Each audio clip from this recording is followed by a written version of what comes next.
اگر خواستید کران روی ایمپلنت رو خارجش بکنید، کران ریموور هایی که به صورت معمول استفاده میشه که معمولا به این شکل هست خیلی براتون کارایی نخواهد داشت.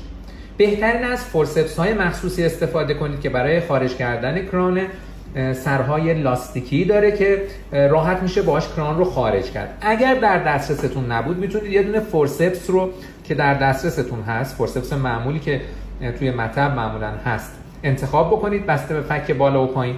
یه دونه سرساکشن بردارید، قسمت پلاستیکی این رو به اندازه سر این برش بدید و به این صورتی که من قرار دادم توی این قسمت های سر قرار بدید. این قسمت های پلاستیکی سرساکشن رو گیر خیلی خوبی رو روی کران ایجاد میکنه. بعد میتونید این رو دو طرف کران قرار بدید با حرکت های خیلی آرام چرخشی و با کولینگوالی خیلی آرام سمان اون زیر خرد میشه و کران توی اکثر موارد به راحتی خارج میشه. حواستون باشه بعضی موقع ها ممکنه این روش جواب نده و البته مثل هر موقعی که میخواین یک کران رو خارج بکنید حواستون باشه یه گاز توی قسمت خلفی زبان قرار بدید که اگه که ناگهان کران خارج شد و به طرف حلق بیمار پرید آسپیره نشه و مشکلات جدی برای بیمار ایجاد نکنه.